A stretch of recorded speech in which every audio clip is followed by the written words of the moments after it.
ప్రధాని నరేంద్ర మోదీ దేశవ్యాప్తంగా ప్రవేశపెట్టిన పీఎం రాహత్ పథకం ఎంతో ప్రతిష్టాత్మకమైనదని రాష్ట్ర రవాణా శాఖ మంత్రి ఎం రాంప్రసాద్ అన్నారు. జిల్లా రవాణా శాఖ ఆధ్వర్యంలో ఒంగోలులోని ఆర్డీఓ కార్యాలయం ముందు జరిగిన కార్యక్రమంలో ఒంగోలు శాసనసభ్యులు దామచర్ల జనార్దన్ రావు, సంతనూతలపట్టు శాసనసభ్యులు బిఎన్ విజయ్ కుమార్, ప్రాంతీయ రవాణా అధికారి సుశీలతో కలిసి మంత్రి రాంప్రసాద్ పీఎం రాహత్ కరపత్రాన్ని ఆవిష్కరించారు. అనంతరం జరిగిన కార్యక్రమానికి డీటీసీ సుశీల అధ్యక్షత వహించారు. ఈ సందర్భంగా మంత్రి రాంప్రసాద్ మాట్లాడుతూ రోడ్డు ప్రమాదంలో గాయపడిన వారికి కేంద్ర ప్రభుత్వం భరోసా కల్పిస్తూ పీఎం రాహత్ పథకం ప్రవేశపెట్టడం జరిగిందన్నారు. రోడ్డు ప్రమాదంలో గాయపడిన వారికి వారం రోజుల పాటు గరిష్టంగా 1.5 లక్షల రూపాయల వరకు ఉచితంగా వైద్యం అందించడం జరుగుతుందని తెలిపారు. ప్రమాదం జరిగిన తీరు పట్ల సకాలంలో స్పందించి క్షతగాత్రులను ఆసుపత్రికి తరలించి వారికి పారితోషికం కింద 25,000 రూపాయలు ఇస్తున్నట్లు తెలియజేశారు. ఈ పథకం వల్ల ఎంతో మంది ప్రాణాలు కాపాడుకోగలమని మంత్రి మాట్లాడారు. ఒంగోలు శాసనసభ్యులు దామచర్ల జనార్దన్ రావు మాట్లాడుతూ ప్రమాద సమయంలో క్షతగాత్రులు ఆర్థిక ఇబ్బందులు పడకుండా ఉండేందుకు ఈ పథకం ఎంతో ఉపయోగపడుతుందని తెలిపారు. రవాణా శాఖ, ఆర్ఎండ్బీ శాఖ సంయుక్తంగా పనిచేసే ప్రమాదాలను అరికట్టేందుకు చర్యలు తీసుకోవాలని సూచించారు. సంతనూతలపట్టు శాసనసభ్యులు బిఎన్ విజయ్ కుమార్ మాట్లాడుతూ పీఎం రాహత్ పథకం ప్రజలకు పూర్తి స్థాయిలో అవగాహన కల్పించాలని అన్నారు. కార్యక్రమంలో రవాణా శాఖ regional commissioner Ramprasad, PM Rahat కార్యక్రమం నోడల్ అధికారి డాక్టర్ హేమంత్, మోటార్ వెహికల్ అధికారులు రామచంద్రరావు, సురేంద్ర ప్రసాద్ తో పాటు రవాణా అధికారులు, జాతీయ రహదారి అధికారులు, ఆర్ఎండ్బీ అధికారులు, సిబ్బంది పాల్గొన్నారు.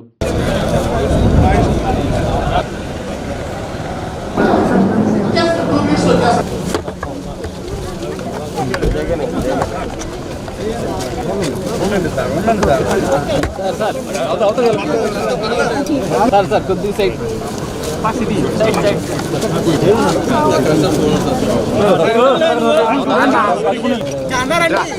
ఇట్రండి మీరు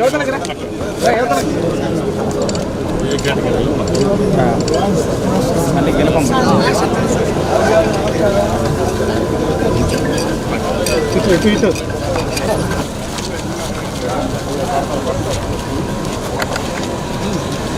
స్వాగత పలుకులు ఆశలు కావాల్సిందిగా కోరుతున్నాము. చూపించేందుకు సత్కరిస్తున్నారు. ఒకసారి కరతాళ తొడుగుతో మన యొక్క ఆనందం.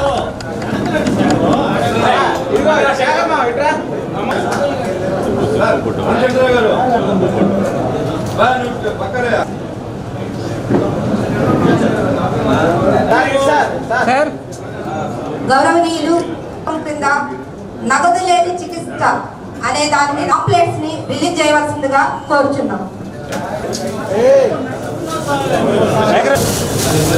డిఆర్ఎస్సీ మెంబర్ ఈ స్కీమ్ కి నోడల్ ఆఫీసర్ అయినటువంటి శ్రీ డాక్టర్ హేమంత్ గారిని కూడా స్టేజ్ మీదకి రావాల్సిందిగా కోరుతున్నాము.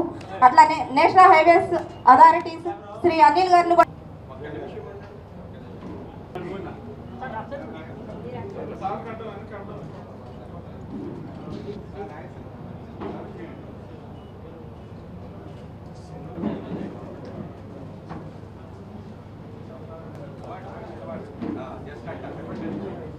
గౌరవ జనార్దన్ సార్కి మరియు విజయ్ కుమార్ సార్కి నగదు బదిలీ అయ్యేటట్లు ఈ ప్రోగ్రామ్ ని మనకి ఓపెన్ చేయడం జరిగిందండి. శతగ్రాంతులు అయినారు సార్. మొత్తం మీద 2024 సంవత్సరంతో పోల్చుకుంటే ప్రమాదాలు 108 ప్రమాదాలు.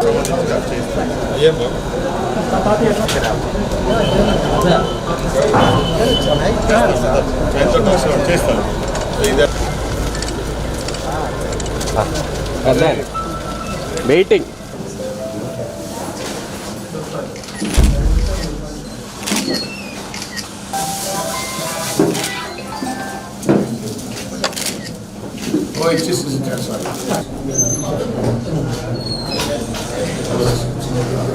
కాఫీ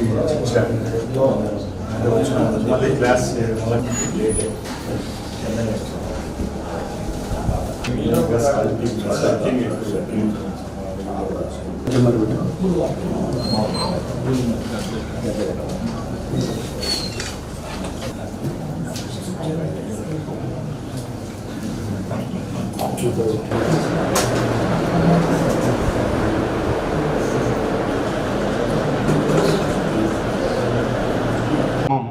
మనందరికీ తెలుసు,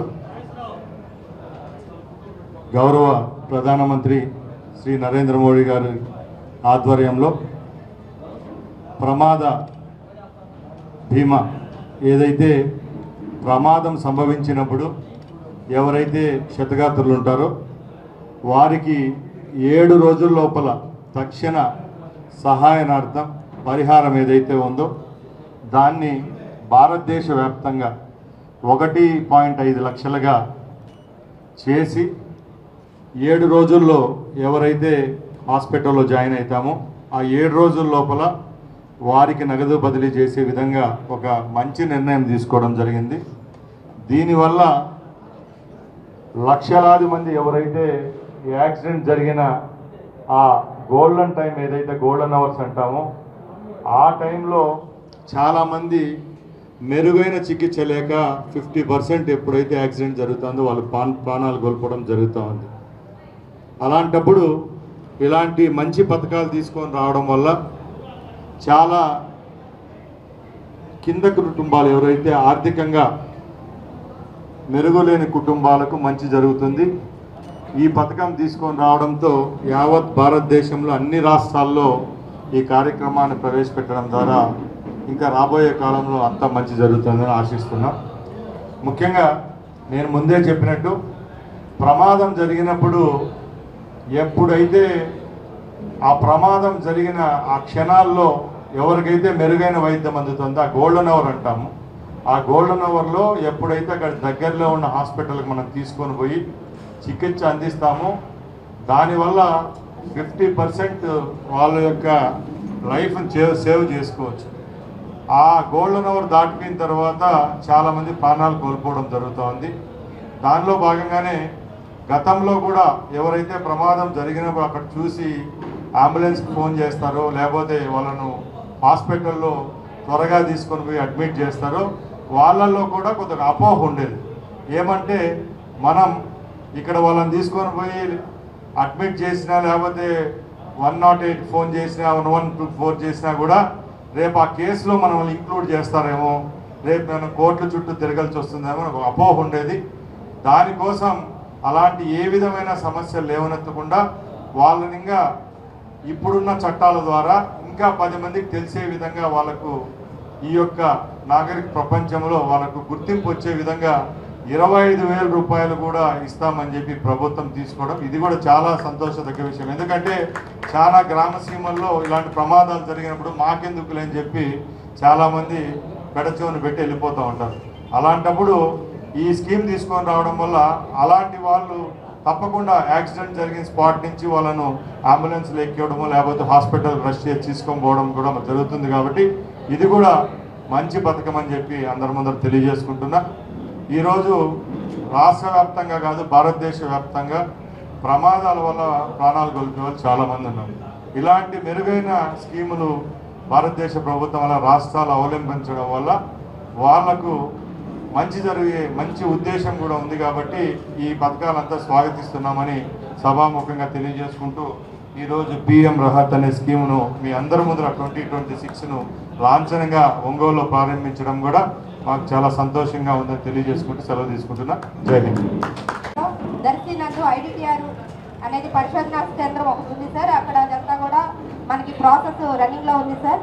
అట్లానే టీటీసీలు కూడా మనకి జిల్లా వ్యాప్తంగా స్టేట్ మొత్తం మీద మనకి టోటల్గా అప్రూవల్కి వచ్చున్నాయి సార్. వాటిలో కొన్ని ప్రాసెస్లో ఉన్నాయి సార్, కొన్ని అయితే ఢిల్లీలో ప్రాసెస్లో ఉన్నాయి సార్. మోర్తు దగ్గర డ్రైవింగ్ టెస్ట్ ట్రాక్లు ఆటోమేషన్ సార్.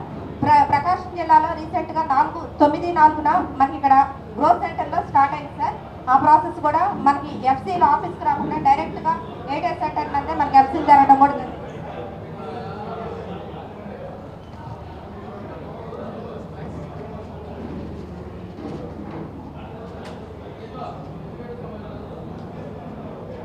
ఆర్బీఎస్ఎఫ్ సార్. వాహనాలు డిజైన్మెంట్ స్క్రాప్ చేయడానికి సార్ ఆర్బీఎస్ఎఫ్ను స్థాపించున్నారు సార్. వాలంటరీ వాహనం ఈ 5లో గుంటూరు, జగ్గైపేట ఆర్బీఎస్ఎఫ్లు కార్యకలాపాలు ఉన్నాయి సార్. మరియు అనంతపూరు, విజయనగరం, నెల్లూరు త్వరలో కార్యకలాపంలోకి రావాలని ఉన్నది సార్.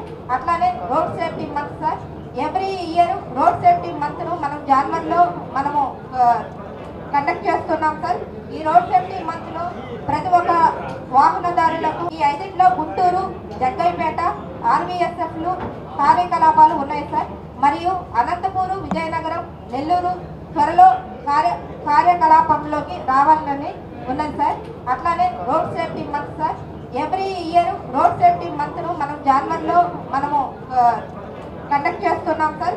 ఈ రోడ్ సేఫ్టీ మంత్లో ప్రతి ఒక్క వాహనదారులకు మరియు కాలేజీ, స్కూల్ పిల్లలకు అందరికీ కూడా అవేర్నెస్ క్రియేట్ చేయడము, వారికి వాహనాల పట్ల తీసుకోవాల్సినటువంటి చర్యలు, డ్రైవింగ్లో వాళ్ళు తీసుకోవాల్సినటువంటి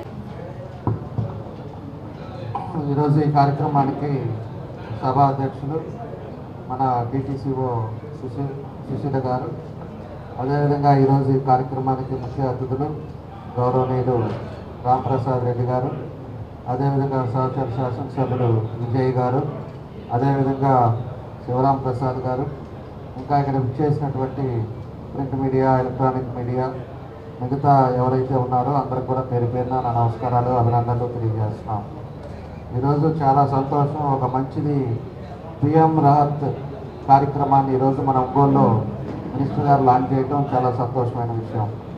ఎందుకంటే ఇది మన భారతదేశం మొత్తం కూడా ఏదైతే పేదవాళ్ళు ఉన్నారో, పేదవాళ్ళు ఈరోజు యాక్సిడెంట్ అయినప్పుడు వాళ్ళు ఇమ్మీడియట్గా దానికి హాస్పిటల్లో పే చేయాలంటే ఇబ్బందులు ఉండే పరిస్థితుల్లో ఎక్కడికక్కడ గవర్నమెంట్ హాస్పిటల్కి తీసుకెళ్ళడం, లేకపోతే ఎక్కడన్నా ఇబ్బంది పడతా డబ్బుల కోసం లేక ఆ టైంలో చనిపోవటం కూడా చాలా జరుగుతూ ఉంటాయి. అదేవిధంగా ఆ టైం ఇమ్మీడియట్గా అడ్మిట్ చేసినప్పుడు వచ్చే ఇబ్బందుల్ని గుర్తుంచుకొని ఈరోజు ప్రధానమంత్రి గారు ఇమ్మీడియట్గా 7 రోజులకి ₹1,50,000 ఆ పేషెంట్కి ఎవరైతే యాక్సిడెంట్ అవుతుందో వాళ్ళకి ఇవ్వని చెప్పేసి కూడా ఈరోజు ఇది లాంచ్ చేశారు. ఇది చాలామంది పేదవాళ్ళందరూ కూడా ఉపయోగపడుతుందని చెప్పి కూడా ఈ సందర్భంగా మేము తెలియజేస్తూ ఉన్నాం.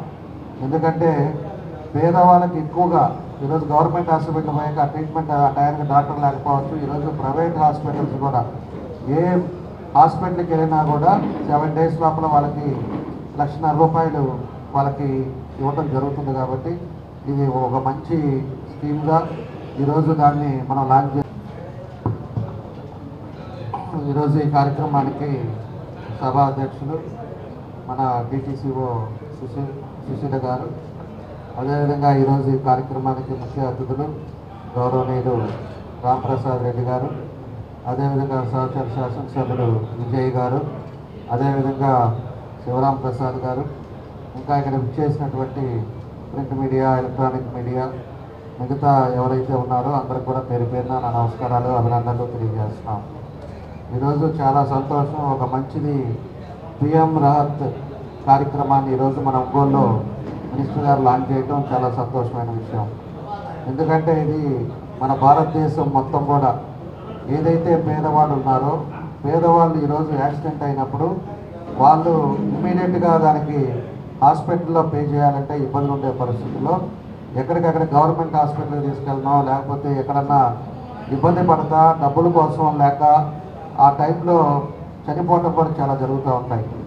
అదేవిధంగా ఆ టైం ఇమ్మీడియట్గా అడ్మిట్ చేసినప్పుడు వచ్చే ఇబ్బందుల్ని గుర్తుంచుకొని ఈరోజు ప్రధానమంత్రి గారు ఇమ్మీడియట్గా 7 రోజులకి ₹1,40,000 ఆ పేషెంట్కి ఎవరైతే యాక్సిడెంట్ అవుతుందో వాళ్ళకి ఇవ్వని చెప్పేసి కూడా ఈరోజు ఇది లాంచ్ చేశారు. ఇది చాలామంది పేదవాళ్ళందరూ కూడా ఉపయోగపడుతుందని చెప్పి కూడా ఈ సందర్భంగా మేము తెలియజేస్తూ ఉన్నాం. ఎందుకంటే పేదవాళ్ళకి ఎక్కువగా ఈరోజు గవర్నమెంట్ హాస్పిటల్ పోయాక ట్రీట్మెంట్ ఆ టైంకి డాక్టర్ లేకపోవచ్చు. ఈరోజు ప్రైవేట్ హాస్పిటల్స్ కూడా ఏ హాస్పిటల్కి వెళ్ళినా కూడా 7 days లోపల వాళ్ళకి ₹1,40,000 వాళ్ళకి. ఈరోజు ఒక మంచి స్కీము పిఎం రాహత్ స్కీము మన గౌరవనీయ honourable minister for transport, sports and youth affairs Ramprasad Reddy గారు, అదేవిధంగా దామచర్ల జనార్దన్ నేషనల్ హైవేస్ బాగా రోడ్స్ బాగా క్వాలిటీగా 6 lane రోడ్స్ చేస్తూ ఉన్నారు మంచిగా క్వాలిటీగా. అదేవిధంగా టెక్నాలజీ పెరిగిపోయి మంచి బ్రహ్మాండమైన కార్లు కూడా చేస్తూ ఉన్నారు. ఇంతకుముందు 80 టచ్ చేయాలంటే చాలా కష్టంగా ఉండేది. ఇప్పుడు ప్రతి చిన్న కార్లు మేము కూడా క్షేమంగా వెళ్ళాలని 100లో ఎత్తా ఉంటే చిన్న చిన్న కార్లు మమ్మల్ని 120లో క్రాస్ చేస్తూ ఉంటాం. సో ఇవన్నీ బాగానే ఉన్నాయి. దీనివల్ల యాక్సిడెంట్స్ పెరుగుతూ ఉన్నాయి.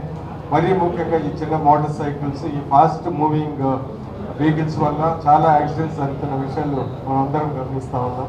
మరీ ముఖ్యంగా చాలా బీద వాళ్ళు కూడా యాక్సిడెంట్, ఈ మోటార్ సైకిల్ చిన్నపిల్లలు వీళ్ళందరూ యాక్సిడెంట్లో ఇన్వాల్వ్ అయ్యి చాలా లైఫ్స్ పోతూ ఉన్నాయి. సో ఇలాంటి సందర్భంలో ఇలాంటి స్కీము పిఎం రావత్ స్కీమ్ అనేది చాలా మంచి స్కీము, చాలా నోబుల్ స్కీమ్. ఎందుకంటే ఇందాక మనం అందరు చెప్తా ఉన్నట్టు మంచి వాళ్ళు చెప్తున్నట్టు ఫస్ట్ గోల్డెన్ అవర్ అనేది చాలా ఇంపార్టెంట్. సో గోల్డెన్ అవర్లో మనము హాస్పిటల్స్కి తీసుకొని వెళ్ళాలి. చాలామంది యాక్సిడెంట్ అయిన తర్వాత వాళ్ళ దగ్గర డబ్బులు ఉండవు, ఇక్కడ వెళ్ళాలా అక్కడ వెళ్ళాలా, ఏదైనా హాస్పిటల్కి వెళ్తే వాళ్ళు రిజెక్ట్ చేయటం, రిమ్స్కి వెళ్ళామంటే ఇలాంటివన్నీ జరుగుతున్న విషయాలు మనందరికీ తెలుసు. ఈ స్కీమ్ ద్వారా ఇమీడియట్గా నోటిఫైడ్ హాస్పిటల్స్లో ఇమీడియట్గా జాయిన్ అయితే వాళ్ళే అన్నీ చేసి 7 days వరకు ట్రీట్మెంట్ ఇచ్చి దగ్గర దాపు 1.5 lakhs వరకు ఈ స్కీమ్ ద్వారా వాళ్ళకి ఖర్చు పెడతారు.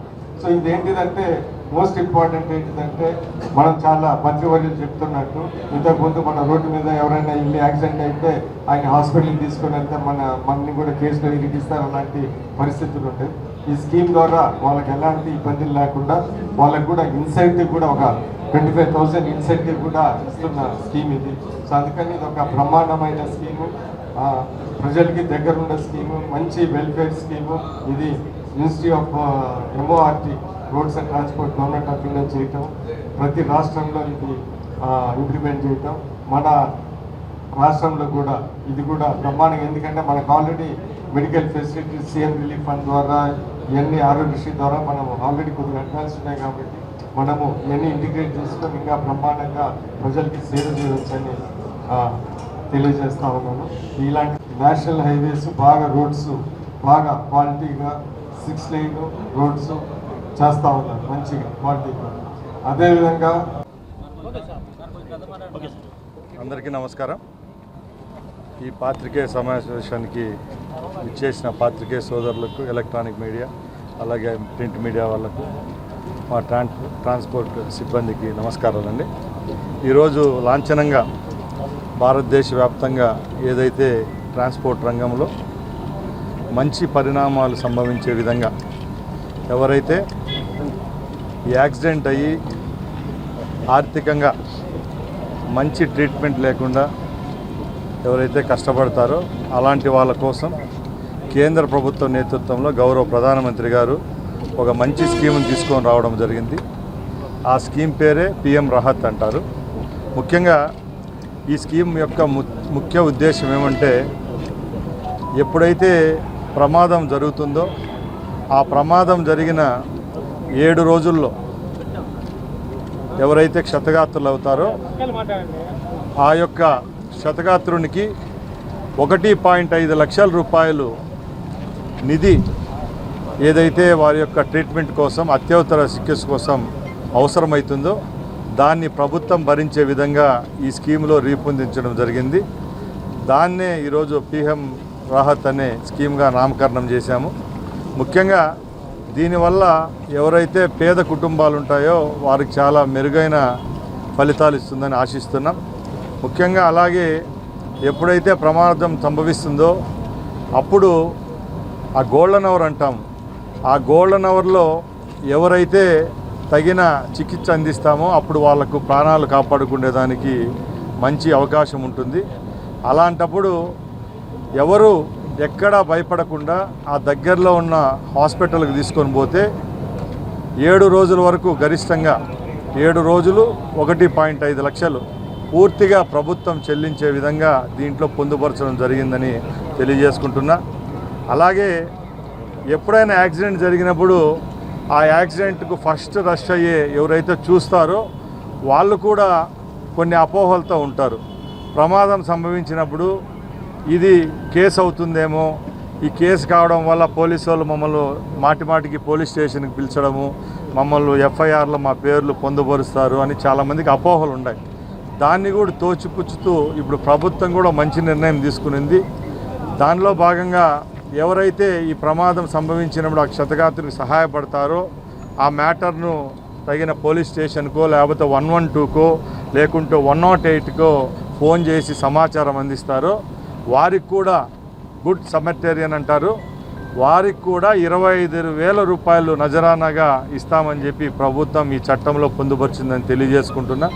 ముఖ్యంగా ఇవన్నీ ఎందుకు చేస్తున్నామంటే ఇప్పుడున్న రోడ్లు పరిస్థితులు, అలాగే ఇప్పుడున్న వెహికల్స్ యొక్క టెక్నాలజీలో ప్రమాదాల సంభవం ఎక్కువగా జరుగుతూ ఉన్నాయి. అలాంటప్పుడు సమర్థవంతంగా ఈ ట్రాన్స్పోర్ట్ రంగాన్ని నడిపించాలని ఉన్నత లక్ష్యంతో కేంద్రం ఈ నిర్ణయం తీసుకోవడం, ప్రధానమంత్రి గారు కూడా దానికి ఆమోద ముద్ర వేయడం, ఈరోజు ఒంగోలు పట్టణంలో మా సహచర శాసనసభ్యులు అలాగే మా డిపార్ట్మెంట్కి సంబంధించిన ఉన్నతాధికారుల సమక్షంలో ఈ పోస్టర్ను కూడా రిలీజ్ చేయడం మాకు చాలా సంతోషంగా ఉందని తెలియజేసుకుంటూ, ముఖ్యంగా మేము ఒకటే చెప్తున్నాం, గౌరవ ముఖ్యమంత్రి చంద్రబాబు నాయుడు గారి ఆదేశాల మేరకు ఈ రాష్ట్రంలో ప్రమాదాలను గణనీయంగా తగ్గించే పనిలో ఈ ప్రభుత్వం ఉంది. దానిలో భాగంగానే ఇప్పుడు కొన్ని నిర్ణయాలు కూడా తీసుకుంటున్నాం. ముఖ్యంగా మీకు అందరికీ తెలుసు, ప్రమాదం వల్ల కుటుంబాలు ఎందరూ రోడ్లపైన పడుతున్నారో మనం రోజు గమనిస్తున్నాం. కాబట్టి తప్పకుండా ఈ ప్రభుత్వం ఎక్కడైతే రోడ్లకు సంబంధించి national highways, state highways, panchayati raj రోడ్లకు సంబంధించి ఎక్కడన్నా డెడ్ స్పాట్స్ ఏవైతే ఉంటాయో దానిలను కూడా ఇప్పుడు గుర్తించడం జరిగింది. రాష్ట్ర వ్యాప్తంగా ఈరోజు ట్రాన్స్పోర్ట్ డిపార్ట్మెంటు, పోలీస్ డిపార్ట్మెంట్, అలాగే ఫైర్ డిపార్ట్మెంట్ సమన్వయంతో ఇవన్నీ ఎక్కడెక్కడ తప్పులు ఉన్నాయో అన్నీ బేరీజు వేసుకొని రేపు రాబోయే కాలంలో కూడా ప్రమాదాల నివారణకు చర్యలు తీసుకుంటామని తెలియజేసుకుంటున్నాం. స్లీపర్ క్లాస్ కాలం మీరు దానికి అసలు ప్లేస్ కూడా మీరు చేస్తాను ఏరియాలో కూడా యాక్షన్ జరుగుతుంది, ఇప్పుడు కూడా జరుగుతూ ఉంది. దాన్ని యాక్షన్ అర్థం చేస్తాం. ముఖ్యంగా గత 6-7 నెలల నుంచి జరిగిన ప్రమాదాల విషయం పాత్రికేయ సోదరులందరికీ తెలుసు. ముఖ్యంగా కర్నూలు మార్కాపురం సంఘటన తర్వాత రాష్ట్ర వ్యాప్తంగానే కాదు భారతదేశ వ్యాప్తంగా ఈ స్లీపర్ బస్సుల గురించి ఒక అపోహ ఉంది. ముఖ్యంగా ఇప్పుడు వరకు జరిగిన ప్రమాదాల్లో ఈ స్లీపర్ క్లాస్ బస్సుల్లో ప్రమాదం సంభవించినప్పుడు అగ్నికి ఆహుతి కావడం, దాంట్లో కూడా ప్రాణ నష్టం ఎక్కువగా ఉందని తెలియడం జరిగింది. దానిలో భాగంగానే ఉన్నత స్థాయి ఏదైతే నోడల్ ఏజెన్సీ ద్వారా దానిపై క్షుణ్ణంగా పరిశీలించడం జరిగింది. ఆ రిపోర్ట్స్ కూడా రావడం జరిగింది. ఈ 2 కారణాలైతే పూర్తిగా మానవ తప్పిదంగానే గవర్నమెంట్కి వచ్చిన నివేదికలో రావడం జరిగింది. ముఖ్యంగా నేను గతంలో కూడా చెప్పాము, ప్రమాదం జరిగిన పరిస్థితిని బేరీజు వేసుకొని ప్రమాదం ఆ బస్సు యొక్క ఫిట్మెంట్లో ఉందా లేకపోతే దాని నడిపే డ్రైవర్లో తప్పుందా అనే విషయంలో కూలంకషంగా చర్చించడం జరిగింది. ముఖ్యంగా మీరు అడిగినట్టు స్లీపర్ బస్సుల విషయంలో మేము మాట కట్టుబడి ఉన్నాం, ఎక్కడా ఉపేక్షించేది లేదు. గత 20 రోజులుగా రాష్ట్ర వ్యాప్తంగా జరిగిన చెక్స్లో సుమారుగా 12,000 చెక్కింగులు చేయడం జరిగింది. దానిలో 46 బస్సులను కూడా సీజ్ చేశాం.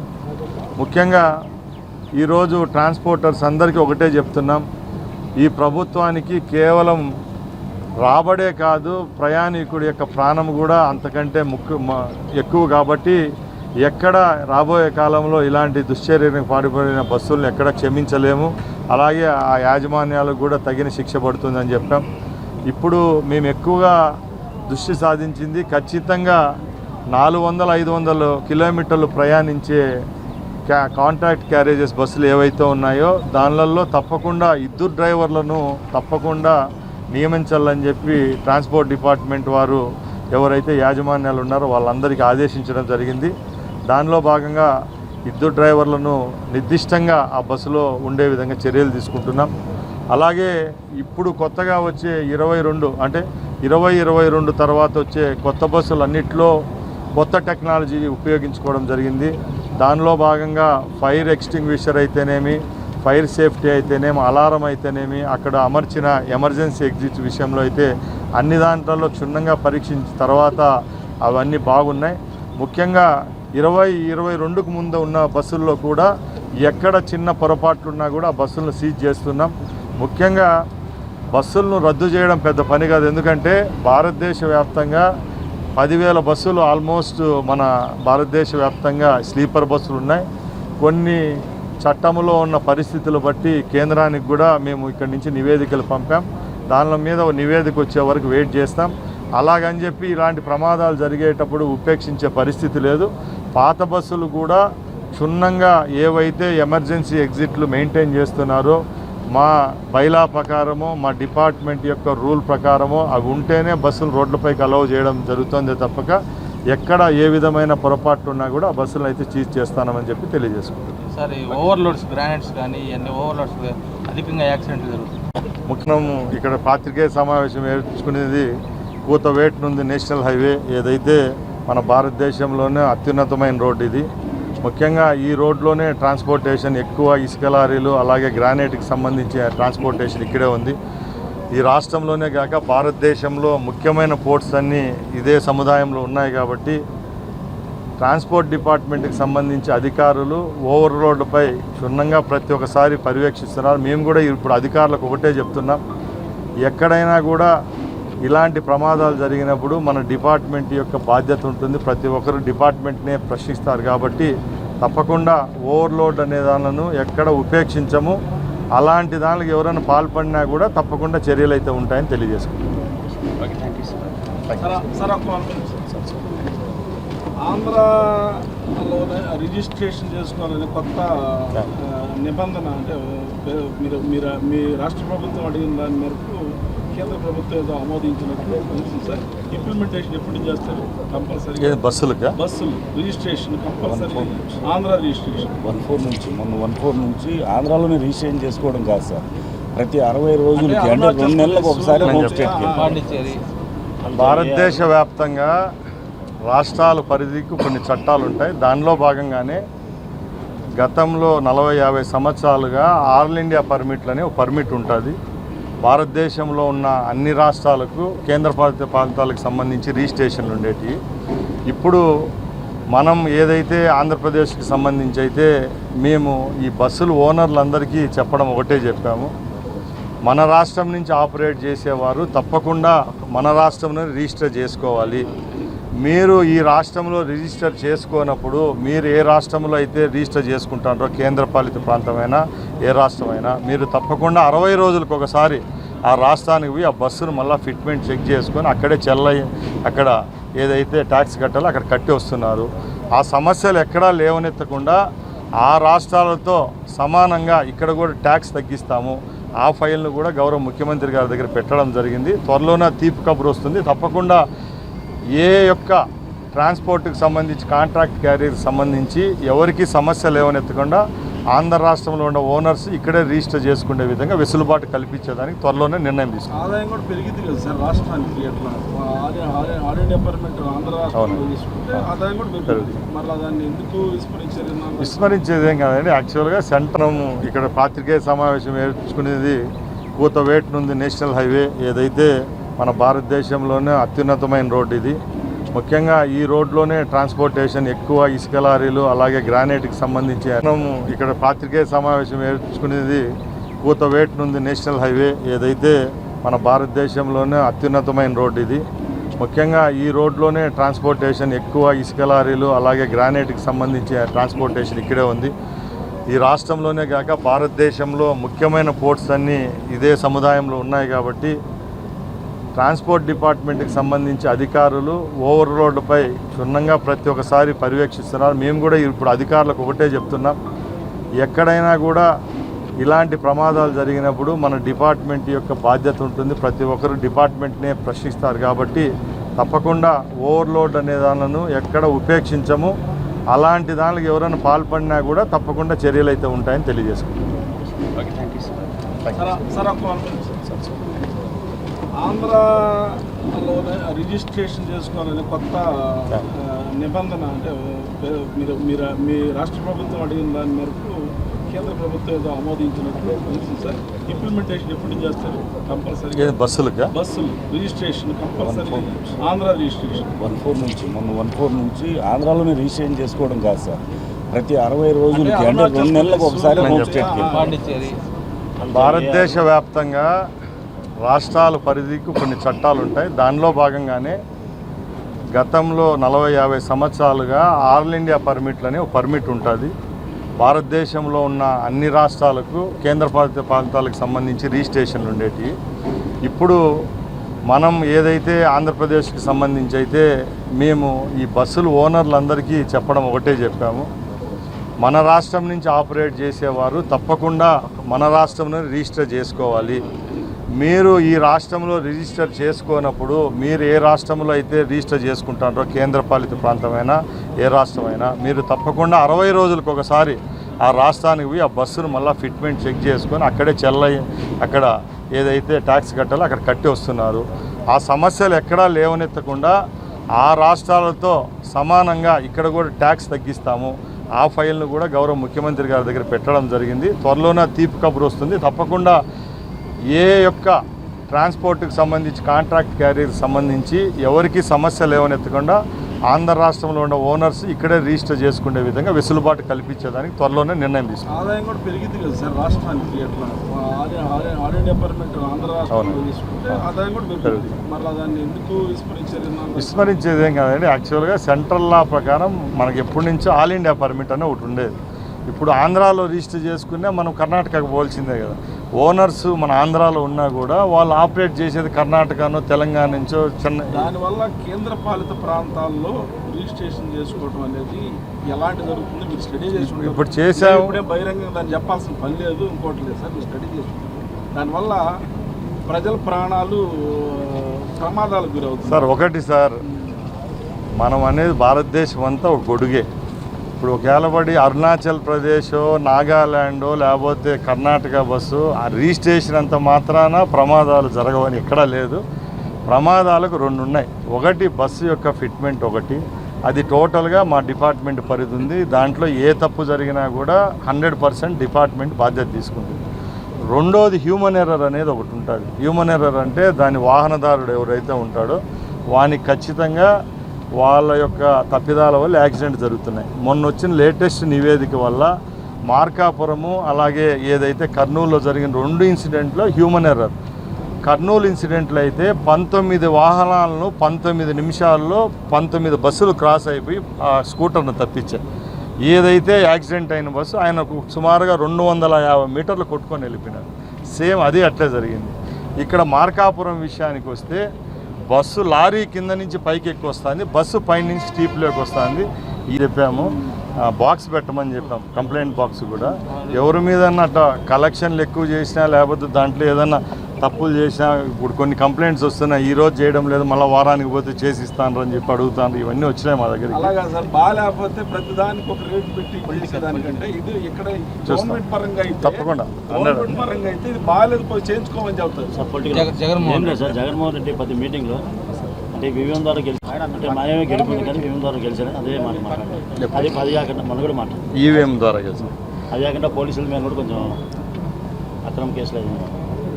జగన్మోహన్ రెడ్డి గారు ఇప్పుడు చల్లని రూపాయి అండి. మేము కూడా అదే ప్రాంతం నుంచి మేమందరం శాసనసభ్యులమే. ఆ పక్కల నియోజకవర్గం అది.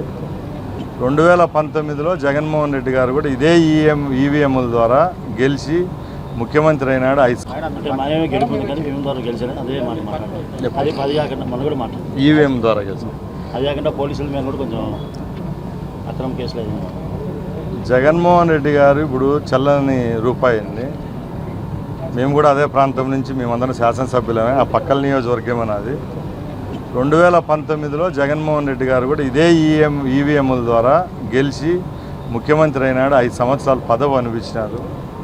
ఆ 5 సంవత్సరాల్లో లేనిది ఇప్పుడు మేము 2024లో గెలిచినప్పుడు ఈవీఎం లేదో తప్పు చేసిన అంటే ఎవరు నమ్మరు. ఇంకా పోలీసుల విషయానికి వస్తే జగన్మోహన్ రెడ్డి వ్యవస్థలను వాడినట్టు ఏ ప్రభుత్వము ఏ ముఖ్యమంత్రి వాడినాడు. ఆ రోజు ఆయన కనుసల్లల్లోనే జ్యుడిషియరీ నడిచింది, పోలీస్ వ్యవస్థ నడిచింది, రెవెన్యూ వ్యవస్థ భ్రష్టు పట్టిపోయింది. అన్ని రంగాలు అందరి మంత్రిత్వ శాఖలు ఆయన కింద పనిచేసినట్టే. ఆయన ఈరోజు పదవి కోల్పోయిన తర్వాత మా మీద మాట్లాడడం మంచిది కాదు. ముఖ్యంగా ఈ 20 నెలల్లో ప్రతి ఒక్క విషయాన్ని రాజకీయం చేయడం జరిగింది. ముఖ్యంగా రైతుల విషయంలో ఏ రోజు న్యాయం చేయలేదు. విజయవాడ వచ్చి వరదలు వచ్చి కొట్టుకొని పోతే ఫ్యాంటు మడిచి ఎగ్గట్టి పైకి 1 గంట సేపు నీళ్ళలో దిగిన పాపాను పోలేదు. ఈరోజు ఇక్కడే గుంటూరు జిల్లాలో మిర్చి రైతులకు నష్టం వస్తా అంటే ₹1 చెల్లించలేదు ఆ రోజు. ఈరోజు మా గౌరవ ముఖ్యమంత్రి గారు వాళ్ళ బాధను తట్టుకోలేక చిత్తూరు జిల్లాలో మామిడి రైతులకు ₹5 సబ్సిడీ ఏదైతే గవర్నమెంట్ పోషన్ ఉందో ఇచ్చాం. సుమారుగా నేను అక్కడ ఇన్ఛార్జ్ మినిస్టర్ 9 లక్షల టన్నులకు ఇచ్చాము. ఇక్కడ గుంటూరులో మిర్చి రైతులను ఆదుకున్నాం. ఏ సెక్టర్లో ఏ సమస్య వచ్చినా కూడా ప్రభుత్వం స్పందిస్తూ ఉంది. జగన్మోహన్ రెడ్డి గారు దండయాత్రలు పోతా ఉన్నారు. ఆ రోజు మిర్చి గోడౌన్ల కాడికి పోతే మిర్చి మూటలు ఎత్తుకొని వెళ్ళిపోయినారు. మనము భారతదేశంలో అన్నం పరబ్రహ్మ స్వరూపం అంటాము. అలాంటి దేశంలో మామిడి పంటను ఎత్తుకొచ్చి రోడ్లపైన వేసుకొని ట్రాక్టర్లతో తొక్కించుకొని పోయిన చరిత్ర అది. ఈరోజు జగన్మోహన్ రెడ్డి మాటలు ఎవరు వినేవాళ్ళు లేరు. ముఖ్యంగా రేపు స్థానిక సంస్థ ఎన్నికలు వస్తున్నాయి. 3 ఎలక్షన్లు ఉంటాయి. పంచాయతీ ఎలక్షన్లు ఉన్నాయి, జెడ్పీటీసీ, ఎంపీటీసీ ఉన్నాయి, మున్సిపల్ ఎలక్షన్లు ఉన్నాయి. ఎవరు నిజాయితీ పనులు ఎవరు తప్పు వాళ్ళు తెలిపోతుంది. మళ్ళీ అధికారం వస్తుంది, పాదయాత్ర జనాలు ఉంటాయి. ఎక్కడా లేదండి. ఇప్పుడు ఒక్కటే ముఖ్యంగా ఈ ప్రభుత్వంలో ఒక పక్కల సంక్షేమం అభివృద్ధే కాకుండా సగటు మానవుడు ప్రశాంతంగా బతుకుతానంటాం. దానిలో ప్రెస్ వాళ్ళ గురించి విలేకరుల దగ్గర నుంచి ఒక పెద్ద కార్పొరేట్ సంస్థను నడిపించే యాజమానుల వరకు కూడా ఈ తెలుగుదేశం కూటమి ప్రభుత్వం ఏర్పాటైన తర్వాత మేము మా ఇళ్లలో కూర్చొని మేము బతుకుతామని అన్నిటికంటే మంచి ఒక పాజిటివ్ వైపు అనేది ప్రజల్లో ఉంది. అది చెడగొట్టుకునే పరిస్థితులు ప్రజలు అయితే లేరు కాబట్టి తప్పకుండా ఎక్కడ జగన్మోహన్ రెడ్డి వచ్చే పరిస్థితి లేదు. ముఖ్యంగా ఈరోజు జగన్మోహన్ రెడ్డి బాధ ఒకటే అండి, ఎక్కడ గోదావరి ఎక్కడ కృష్ణానది ఉంది. ఈరోజు గోదావరి జలాలు త్వరలోనే రాయలసీమకు వస్తూ ఉన్నాయి. ఇప్పుడు మీ పక్కలే ఉన్న వెలుగొండ ఏదైతే ఉందో అది త్వరలోనే మీ పక్కన ఉన్న 4-5 నియోజకవర్గాలకు త్వరలో సుమారు 2 లక్షల ఎకరాలకు నీళ్ళు ఇచ్చే పని. ఆరోగ్యమే మహాభాగ్యం అంటారు, కానీ ఆరోగ్యాన్ని నమ్మకంగా కాపాడే స్థానం ఎక్కడ? ఇది ఒంగోలులో మీకు దగ్గరగా మన Venkataramana nursing home private limited. Caring your life 54 ఏళ్ల విశ్వాసంతో ఇది ఒక హాస్పిటల్ కాదు, ఇది ఒక విశ్వాసం. 3 తరాలుగా వేలాది కుటుంబాలను ఆరోగ్యంగా నిలిపిన ఆదరణ. మా నిపుణుల వైద్య బృందం మా దగ్గర అనుభవం కలిగిన బృందంలో అందించే సేవలు neuro surgery, general medicine, diabetes, pulmonologist, general surgery, ophthalmology, urology, orthopaedic, ENT, paediatrics, dental surgery, anaesthesiology, gynaecology, cardiology, emergency మరియు క్రిటికల్ కేర్. ఒంగోలులో ఆరోగ్యానికి ఒక కొత్త శకం ప్రారంభమవుతుంది. వెంకటరమణ ఐ హాస్పిటల్ ప్రారంభించబడింది. కంటి ఆరోగ్యానికి ప్రత్యేక పరిష్కారంగా ప్రభుత్వ ఉద్యోగులు, రిటైర్డ్ ఉద్యోగులు మరియు వారి కుటుంబ సభ్యుల కోసం EHS ద్వారా వైద్యం, క్యాష్లెస్ సేవలు, Medi Assist, Star, GHPL, Aditya Birla, Bajaj Allianz మరియు ఇతర ప్రముఖ హెల్త్ స్కీమ్లు అందుబాటులో ఉన్నాయి. ఆరోగ్యశ్రీ, డాక్టర్ NTR వైద్య సేవా నిధి అందుబాటులో ఉన్నాయి. చిరునామా RTC బస్ స్టాండ్ ఎదురుగా, Kurnool road, Ongole. Phone number 08592282623, cell number 9100679099, eye hospital number 9866484770, website www.venkatramanarsinghome.com, Facebook www.facebook.com/pkrnh. Venkataramana nursing home, 3 తరాల విశ్వాసం, నూతనతతో కూడిన సేవ. మేము కేవలం చికిత్స చేయము, మేము శ్రద్ధ వహిస్తాం, పరిరక్షిస్తాం. సేవ చేయడం మాకు ధ్యేయం.